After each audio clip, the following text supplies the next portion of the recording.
Shalom teman-teman semuanya, bagaimana kabarnya? Tetap bersuka cita, amin. Puji Tuhan. Sebelum kita memuji Tuhan, kalau ada teman-temannya di samping kiri kananmu, ada saudaramu, kasih tos dulu dong, kasih high five, katakan semangat memuji Tuhan. Beri tepuk tangan untuk Tuhan kita, haleluya.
Terima kasih Tuhan. Kami bersyukur buat segala kebaikan Tuhan. Anugerah Tuhan yang terus Tuhan kerjakan di dalam hidup kami. Sampai di pertengahan tahun ini Tuhan, kami terus melihat dan kami terus merasakan kebaikan Tuhan. Kami sadar Tuhan, kami bisa memiliki segala sesuatunya bukan karena kemampuan kami. Bukan karena kehebatan kami Tuhan, bukan karena kekuatan kami, bukan karena kekuasaan kami Tuhan, tetapi karena Tuhan yang memberikannya di dalam kehidupan kami Bapa. Maka hari ini Tuhan, Kami datang bawa hati kami. Kami datang Tuhan mau mengucap syukur buat segala anugerah Tuhan. Segala kemurahan-kemurahan-Mu dalam hidup kami Bapa. Kami bersyukur kepadamu Tuhan. Dalam beberapa menit ini mari kita memuji Tuhan. Sampaikan kepada Tuhan setiap ucapan syukur kita kepadanya. Katakan Tuhan Engkau baik, teramat baik Tuhan. Engkau pemilik kehidupan kami. Terjadilah kehendak-Mu di dalam kehidupan kami Bapa. Terima kasih Tuhan. Haleluya. Kami menyembah-Mu. Kami bersyukur. Tuhan Engkau baik. Bapa Kau sangat baik. Hidup kami hanyalah anugerah-Mu. Kami datang bawa sembah kami. Engkau Tuhan yang layak disembah.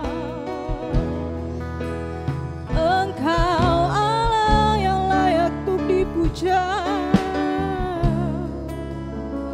Kami bersyukur. Di rumah kami mau menyembah-Mu. Dalam keadaan apapun kami mau menyembah-Mu Tuhan.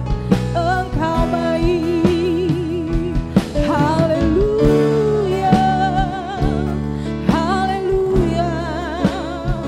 Kami bersyukur.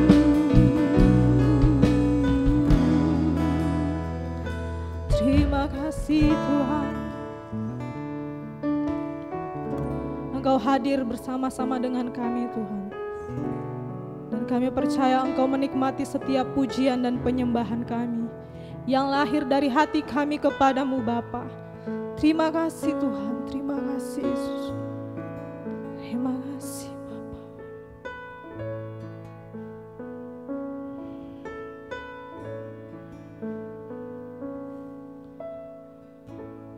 Ku hidup karena anugerah-Mu.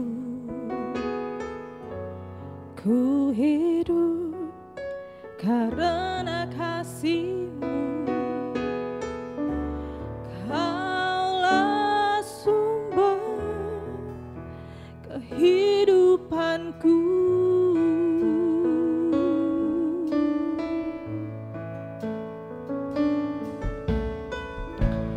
Ku hidup untuk menyembah-Mu.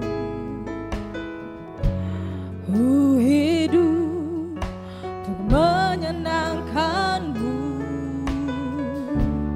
Kaulah pusat penyembahanku. Kau yang layak. Kau yang layak. Kau layak disembah di dalam roh dan kebenaran. Kau yang layak. Kau yang layak. Kau layak disembah, ditinggikan untuk selamanya. Kami menyadari hidup kami hanyalah karena anugerah-Mu Bapa. Ku hidup karena anugerah-Mu. Ku hidup karena kasih-Mu. Kaulah sumber kehidupanku. Amin. Ku hidup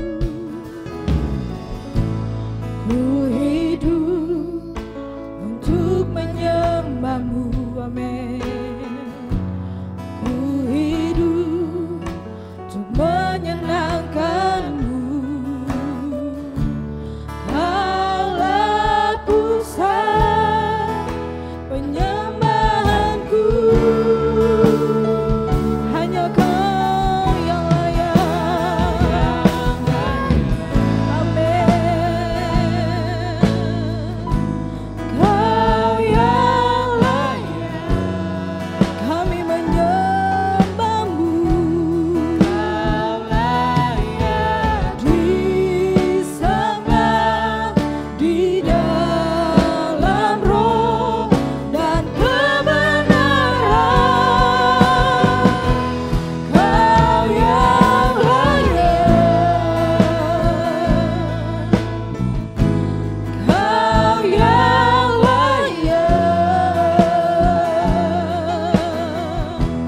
Kau layak disembah, ditinggikan untuk selamanya. Engkau yang layak, amin. Kau yang layak, amin, amin.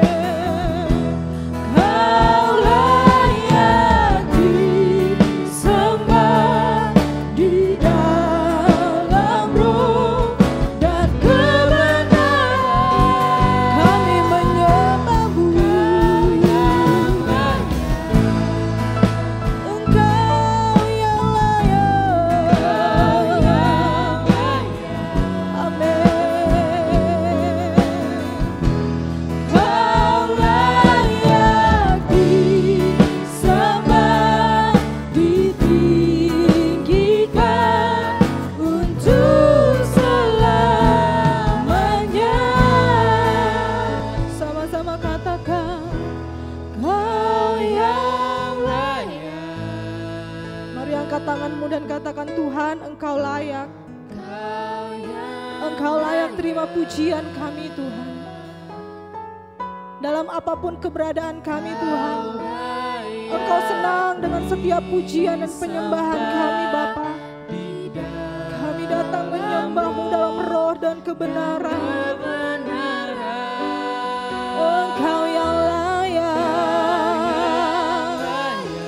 Engkau yang layak,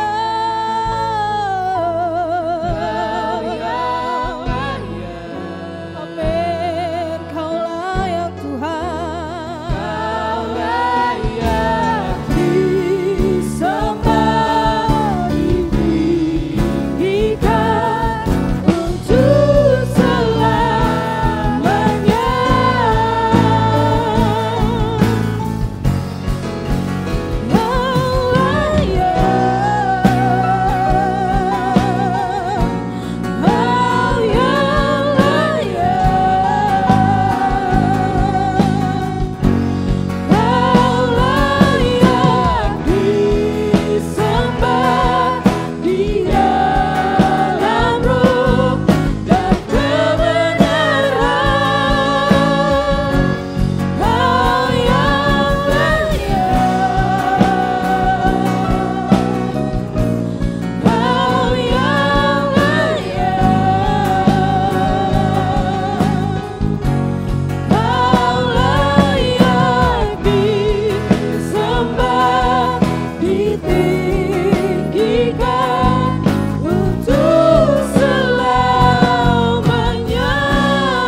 layak kami agungkan, Kau layak kami tinggikan, Engkau satu-satunya yang kami miliki Tuhan. Kami mengucap syukur memiliki Allah yang luar biasa seperti Engkau, dan hanya nama-Mu yang layak kami tinggikan lewat segala apapun dalam hidup kami. Ucapan syukur kami kepadamu, kami hanya mau meninggikan Engkau, sebab Engkau layak ditinggikan, diagungkan. Terpujilah nama-Mu Tuhan. Segala pujian, syukur, hormat, kuasa, kemuliaan bagi-Mu di dalam nama Yesus Kristus Tuhan. Dan saat ini kami siapkan hati kami untuk ditaburi firman-Mu Tuhan. Urapi kami semua, baik hamba-Mu di tempat ini maupun semua anak-anak teens di rumah. Urapi kami dengan kuasa Roh-Mu di dalam nama Yesus Tuhan. Biarlah kami belajar bersama-sama menyenangkan hati-Mu lewat firman-Mu Tuhan. Di dalam nama Yesus Kristus kami siap bersekutu dengan Engkau dengan firman-Mu. Haleluya, amin. Puji Tuhan. Ya, shalom Petra Teens yang luar biasa di rumah dimanapun berada saat ini. Saya percaya kasih Tuhan yang luar biasa selalu menyertai setiap langkah kehidupan kita, sehingga sampai saat ini kita masih bisa memuji memuliakan nama Tuhan, masih bisa melakukan aktivitas kita, bahkan di hari-hari kemarin kita masih bisa sekolah dan melakukan apapun, semua karena Tuhan yang luar biasa dalam hidup kita. Puji nama Tuhan. Saat ini kita akan belajar bersama-sama firman Tuhan dengan tema dari Petra Teens, yaitu rendah hati. Ya, puji nama Tuhan. Kita belajar bersama-sama firman Tuhan hari ini. Ya, mungkin kita sudah banyak hal mengetahui tentang rendah hati. Ya, rendah hati bukan berarti rendah hati bukan rendah diri. Rendah diri dan dengan rendah hati sudah pasti beda ya. Kalau rendah diri mungkin kita malu-malu, ketemu dengan orang banyak. Biasanya kita mau ketemu dengan orang yang mungkin kita lihat, orang itu ada, terus kita malu-malu. Atau ada tamu mungkin di rumah kita malu-malu, kita belok jalan karena kita malu-malu, itu rendah diri. Rendah diri, malu-malu. Tapi rendah hati ya beda lagi. Itu sebabnya kita belajar bersama-sama. Ya, kita langsung buka firman Tuhan di dalam 2 Tawarik 1 ayat 16. Ya, saya baca firman Tuhan, dan semua teman-teman di rumah aktif ya, baca firman Tuhan juga ya, supaya kita bersama-sama diberkati Tuhan. Oke, 2 Tawarik 26, 2 Tawarik 26 ayat 1 sampai 16. Saya baca. Segenap bangsa Yehuda mengambil Usia yang masih berumur 16 tahun dan menobatkan dia menjadi raja menggantikan ayahnya Amasya. Ia memperkuat Elot dan mengembalikannya kepada Yehuda sesudah raja mendapat perhentian bersama-sama dengan nenek moyangnya. Usia berumur 16 tahun pada waktu ia menjadi raja, dan 52 tahun lamanya ia memerintah di Yerusalem. Nama ibunya ialah Yekholia dan dari Yerusalem. Ia melakukan apa yang benar di mata Tuhan, tepat seperti yang dilakukan Amasya ayahnya. Ia mencari Allah selama hidup Sakaria yang mengajarnya supaya takut akan Allah. Dan selama ia mencari Tuhan, Allah membuat segala usahanya berhasil. Maka majulah ia berperang melawan orang-orang Filistin dan membongkar tembok Gad, Yabne dan Asdod, lalu mendirikan kota-kota di sekitar Asdod dan di lain-lain wilayah orang Filistin. Allah menolongnya terhadap orang Filistin dan terhadap orang Arab yang tinggal di Gurbal dan terhadap orang Meunim. Orang-orang Amon membayar upeti kepada Usia, namanya termasyhur sampai ke Mesir karena kekuatannya yang besar. Usia mendirikan menara di Yerusalem di atas pintu gerbang sudut, di atas pintu gerbang lebak, dan di atas penjuru, serta mengokohkannya.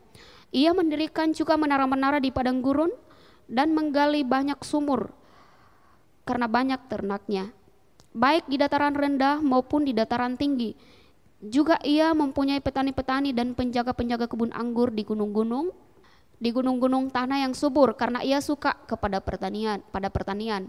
Selain itu, Usia mempunyai tentara yang sanggup berperang, yang maju berperang dalam laskar-laskar menurut jumlah anak buah yang dicatat oleh Panitera Yel dan penata usaha Masya di bawah pimpinan Hanaya, salah seorang panglima raja.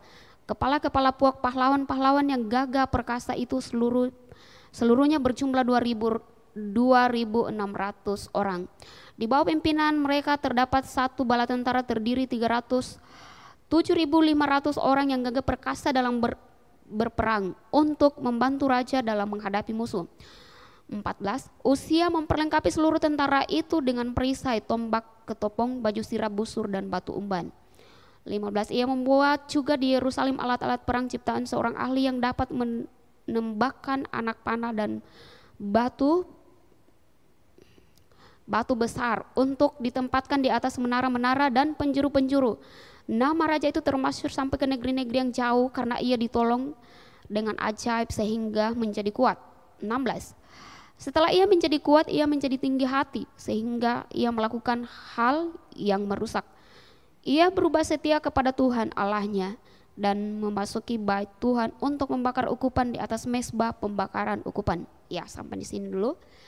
Ya, kita buka dulu di dalam Amsal 18 ayat 12, maksud saya Amsal 18 ayat 12 dikatakan tinggi hati mendahului kehancuran, tetapi kerendahan hati mendahului kehormatan.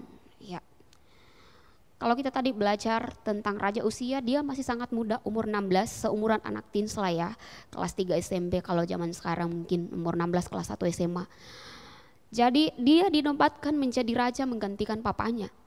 Ya, dan waktu umur-umur sekian seperti itu dia benar-benar tidak punya kekuatan apapun untuk memimpin, ya, dan dia benar-benar mau melekat sama Tuhan karena dia merasa bahwa dia tidak mampu, dia masih muda dan dia harus memerintah banyak orang, ya, dan dia begitu dekat dengan Tuhan dan firman Tuhan berkata bahwa dia sangat diberkati. Ya, dia diberkati secara jasmani dan luar biasa Tuhan pakai dalam kehidupannya. Ya, tetapi setelah lama-kelamaan dia sudah beranjak dewasa dan sudah semakin dewasa dan dia merasa bahwa dia sudah mampu, dia sudah kuat, dia sudah bisa memimpin, dia sudah bisa melakukan banyak hal.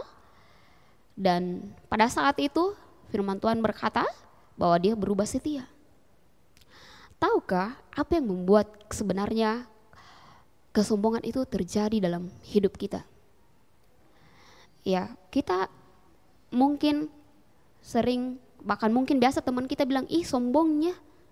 Ya, tetapi kalau kita pelajari Raja Uzia, bahwa waktu dia berubah setia kepada Tuhan, saat itu kesombongan mulai menguasai hidupnya. Karena kita menyadari bahwa tanpa Tuhan dalam kehidupan kita, kalau kita berubah setia kepada Tuhan yang menciptakan kita, yang membuat kita ada hari ini, yang membuat kita berhasil, yang membuat kita masih bernapas, yang membuat kita masih bisa bangun pagi, yang membuat kita masih bisa melakukan apapun. Terkadang ada orang yang lagi makan, selesai makan langsung ngorok di meja makan, langsung mati. Kalau kita menyadari bahwa hidup kita semuanya karena Tuhan, maka Tuhan akan memimpin kita terus berada dalam kerendahan hati. Tetapi kalau kita sudah mulai berubah setia, wah saya sudah bisa melakukan apapun, ya. Mungkin ada yang kita lebih andalkan dalam hidup kita. Mungkin kita berpikir bahwa orang tua masih ada aja lah, terus papa mama cukup banyak, minta apa saja ada, banyak hal yang kita inginkan selalu disediakan. Ya, ada beberapa orang ya seperti itu. Dan kadangkala kita akhirnya berubah setia kepada Tuhan. Dan ketika tiba-tiba persoalan terjadi, Tuhan izinkan, bukan berarti Tuhan tidak sayang, tetapi pada saat itu kita mau sadar bahwa Tuhan mau bilang, kau sudah tidak setia lagi sama saya. Kau sudah tidak setia, sudah ada yang lain yang kau andalkan dalam hidupmu. Kau sudah tidak membutuhkan saya lagi, ya. Seringkali terjadi masalah persoalan dalam hidup kita karena tujuannya supaya kita menomorsatukan Tuhan dalam hidup kita, mengakui Tuhan dalam hidup kita, bahwa tanpa Tuhan dalam hidup kita, kita tidak akan pernah mampu melakukan apapun. Seperti Raja Uzia pada awal-awalnya, akhirnya dia diberkati dalam segala hal, dia berhasil memerintah ya selama bertahun-tahun. Tetapi setelah dia merasa bahwa dia sudah banyak prajuritnya, sudah banyak anggota-anggotanya, yang pokoknya sudah banyak hal yang dia bisa andalkan dalam hidupnya. Berperang sudah banyak prajurit, pokoknya ndak khawatir lah. Ya, pokoknya sudah ada yang lain yang lebih diandalkan. Dia sudah merasa kuat dan berubah setia kepada Tuhan. Ya, dia sudah tidak menghargai, menghormati lagi Tuhan. Firman Tuhan berkata bahwa sebenarnya bukan tugasnya untuk dia membakar ukupan di dalam bait suci. Ya, itu tugasnya para imam. Waktu di zaman Yesaya, ya itu Raja Uzia melakukan hal yang seperti itu. Yesaya adalah nabi, adalah orang yang sangat diurapi Tuhan. Nabi adalah orang yang lebih sangat dekat dengan Tuhan. Nabi adalah sebelum kau ceritakan masalahmu, dia sudah tahu apa masalahmu. Dan Nabi Yesaya mendapatkan hal itu dalam hidupnya.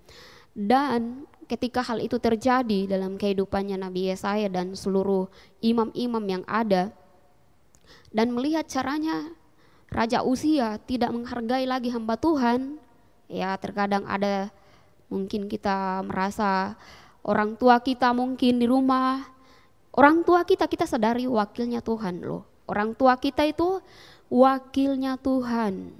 Jadi kalau papa mama mungkin menasihati kita mungkin agak keras, karena mungkin masalahnya mereka mungkin banyak atau mungkin lagi capek, tiba-tiba kita dibentak, dinasihati yang mungkin agak keras. Kita belajar mengerti ya, kita belajar menghargai mereka. Kita belajar tidak memandang rendah orang yang lebih tua daripada kita. Ya, atau kakak rohani kita atau hamba Tuhan ya, kakak rohani adalah hamba Tuhan. Orang tua kita adalah wakilnya Tuhan. Jadi jangan menganggap rendah. Mungkin kita tidak diketahui kalau kita menganggap rendah, tapi Tuhan lihat hati. Ya.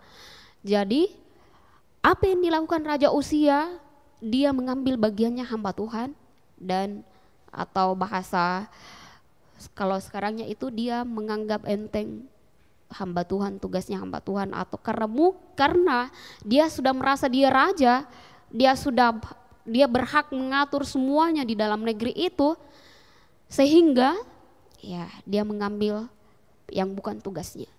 Ya, itu sebabnya kita belajar bersama-sama menghargai orang yang sudah Tuhan taruh dalam hidupnya kita untuk memimpin kita, orang tua kita, kakak rohani kita. Kita belajar menghargai mereka, karena kalau kita takut akan Tuhan, kalau kita dekat dengan Tuhan, pasti hal itu ada dalam hidup kita. Kita menghargai orang yang lebih dewasa atau orang yang ada yang Tuhan berikan untuk mendidik kita di rumah, di sekolah, guru kita, atau mungkin di gereja, kakak-kakak rohaninya kita. Kita belajar menghargai. Ya, itu firman Tuhan yang kalau kita mau hidup di dalam kerendahan hati, kita tidak bisa kalau kita sudah berubah setia kepada Tuhan. Tetapi saat kita tidak lagi setia kepada Tuhan, ya kita akan pakai kekuatannya kita. Kalau ditegur, berontak dan lain sebagainya, ya. Tetapi kita mau belajar bersama-sama bahwa saya mau Tuhan dibentuk, saya mau menjadi anak-anak yang mengasihi Tuhan. Ya, saya mau menjadi orang-orang yang takut akan Tuhan, apalagi di zaman-zamannya sekarang. Karena firman Tuhan berkata bahwa Tuhan sangat tidak suka orang yang tinggi hati. Lawan dari rendah hati adalah tinggi hati, dan Tuhan tidak suka orang yang tinggi hati. Ya. Di dalam Amsal 8 ayat 13 dikatakan, Tuhan takut akan Tuhan ialah membenci kejahatan, tetap membenci, ya saya ulang, takut akan Tuhan ialah membenci kejahatan. Aku benci kepada kesombongan, kecongkakan, tingkah laku yang jahat, dan mulut penuh tipu muslihat. Ya, Tuhan benci kepada kesombongan. Tuhan tidak suka, ya. Itu sebabnya kalau kita banyak melihat hal-hal yang mungkin dia tidak akui Tuhan dalam hidupnya, terus Tuhan tegur, ya terkadang ada seperti itu. Terkadang Tuhan izinkan masalah supaya kita setia lagi sama Tuhan. Ya, karena kalau kita sudah berubah setia sama Tuhan, tidak lagi setia mengandalkan Tuhan, maka berarti kita sudah mulai merasa saya mampu kok. Kapan kita sudah merasa saya mampu, artinya ya kita sudah berpikir bahwa tanpa Tuhan berarti saya mampu. Ya, karena kita sudah berpikir saya sudah bisa, saya mampu. Kapan kita merasa bahwa saya sudah bisa, saya sudah mampu, kita tidak akan lagi dituntun dengan Roh Kudus. Bukan Roh Kudus tidak mau, tetapi karena kita tidak mau merelakan hatinya kita untuk dibentuk. Karena kita merasa saya bisa Ji, jangan mau tegur-tegur Kak, saya tahu Ji. Ya kadang ada sih seperti itu. Saya punya adik, saya juga dulu seperti itu. Ya, saya tahu Ji semuanya. Untuk apa kok kasih tahu saya tahu semua Mi? Ya. Jadi kita diajari untuk rendah hati. Ya, rendah hati adalah tidak suka menonjolkan diri. Ya, tidak menganggap diri lebih baik dari orang lain. Bersedia memaafkan kesalahan orang lain. Ya, rendah hati siap mau mengampuni kesalahan orang lain. Dan semuanya itu didapat kalau kita setia kepada Tuhan, setia mengandalkan Tuhan. Tetapi kalau kita sudah berubah setia kepada Tuhan, mana mungkin kita menghargai orang lain, mana mungkin kita bisa memaafkan, mana mungkin kita bisa menghargai orang tua kita. Ya, tetapi kalau kita mengejar hubungan kita kepada Tuhan untuk tetap setia, mengandalkan Tuhan setiap hari, setiap detik, kapanpun dalam segala aspek kehidupan kita, maka kita akan selalu hidup di dalam kerendahan hati. Karena Tuhan yang memampukan kita, sehingga kita selalu bisa melakukan hal yang terbaik, ya, tidak menganggap remeh didikan, ya, tidak sok-sok tahu, ya, bahwa saya sudah tahu semua Mi, tetapi kita mau belajar seperti Tuhan Yesus, ya, seperti Daud juga, orang-orang yang rendah hati, ya, janganlah dulu Tuhan Yesus terlalu sudah sangat-sangat sempurna. Raja Daud, waktu dia masih kecil, dia tidak diperhitungkan loh orang tuanya, keluarganya. Dia disuruh kerja terus, bahkan ada yang bilang, Kakak Elis saya biasanya biasanya saya Kakak Elis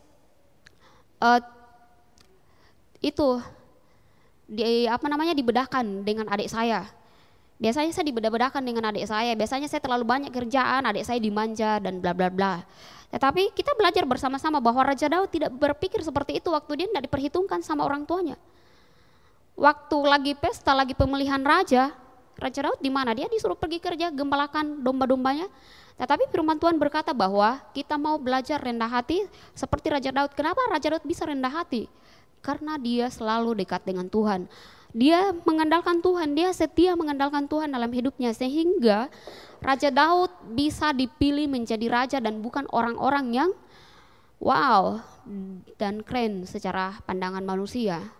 Tetapi Raja Daud dipilih oleh Tuhan. Kenapa? Karena Raja Daud tidak pernah berubah setia sama Tuhan. Ayatnya yang terakhir di dalam 1 Samuel 16 ayat 7. 1 Samuel 16 ayat 7.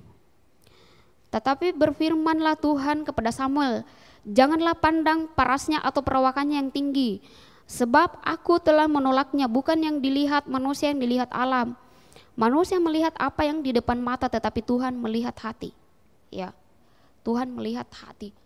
Jadi kenapa Raja Daud Tuhan perhitungkan, padahal manusia tidak perhitungkan dia? Kenapa? Karena dia setia sama Tuhan. Saat dia disuruh-suruh, kakak-kakaknya tidak disuruh-suruh, kakak-kakaknya disuruh pergi pesta-pesta, pergi berperang. Terus Raja Daud disuruh kerja, mau kok pergi kok itu kambing domba, kopi kasih makan. Ya, Raja Daud tidak komplain. dia taat sama orang tuanya, dia dengar-dengaran, dan Tuhan lihat hatinya Raja Daud, dan Raja Daud dipilih oleh Tuhan. Ya, itu sebabnya jangan kejar penilaian manusia, ya, tetapi kejar penilaiannya Tuhan. Amin, anak-anak teens. Kita mau mengejar penilaiannya Tuhan, bahwa kalau saya lakukan ini, apa tanggapannya, apakah ini menyenangkan hati Tuhan? Kalau saya lakukan ini, kalau saya buat ini dan itu, kalau saya berontak, atau kalau saya ngomel-ngomel sama orang tuaku, membantah, apakah Tuhan suka? Ya, tetapi seperti Raja Daud, kita mau rendah hati. Kalau disuruh, iya, saya mau lakukan karena saya melayani Tuhan, memberikan yang terbaik untuk Tuhan. Ya, jadi ketika kita rendah hati, kita pasti diberkati oleh Tuhan. Ya, puji nama Tuhan, kita datang kepada Tuhan, kita mau sungguh-sungguh mengasihi Tuhan, setia mengandalkan Tuhan dalam hidup kita, bahwa tanpa Tuhan saya tidak bisa. Itu sebabnya kesetiaan kita kepada Tuhan membuat kita terus rendah hati. Kita datang kepada Tuhan, kita mau angkat pujian.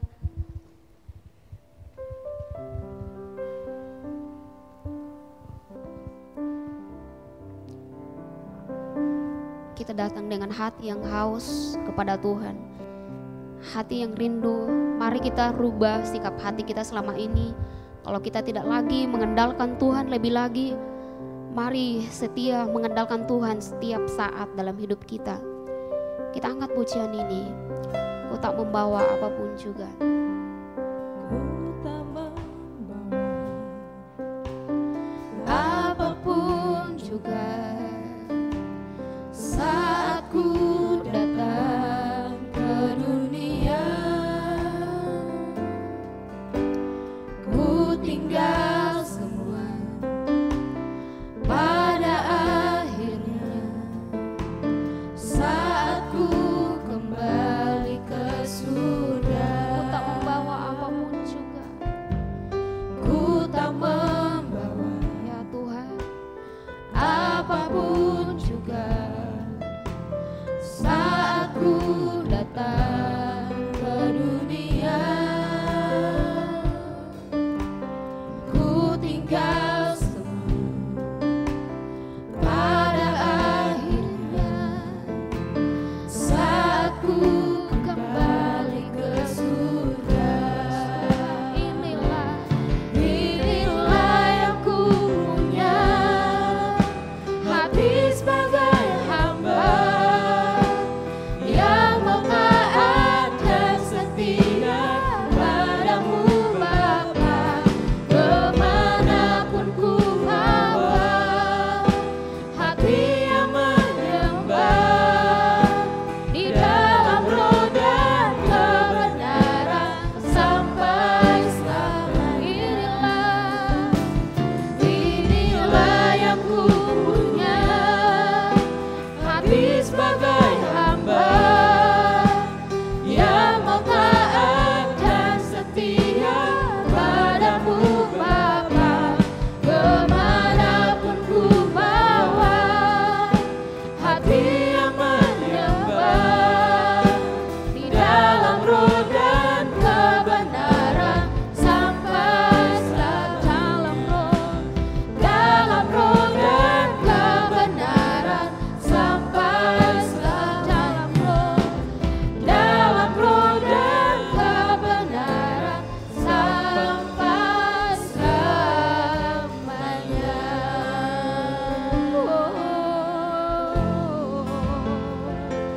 Mari sembah Tuhan. Terima kasih Yesus. Terima kasih buat kasih-Mu Tuhan. Terima kasih buat kebaikan-Mu. Terima kasih Roh Kudus. Terpujilah Engkau. Terima kasih Tuhan. Terima kasih Yesus. Ini hati kami Tuhan.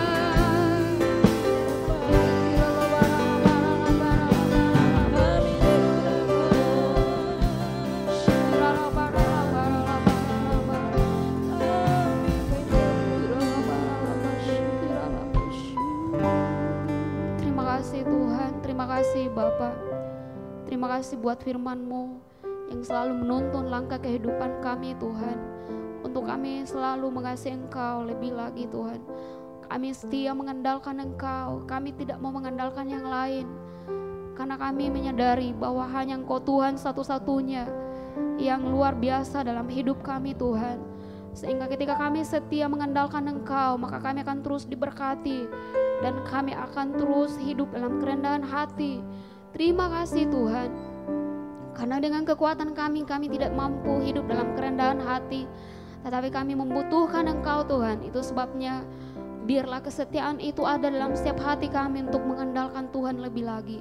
Di dalam nama Yesus kami mengucap syukur buat firman-Mu Tuhan.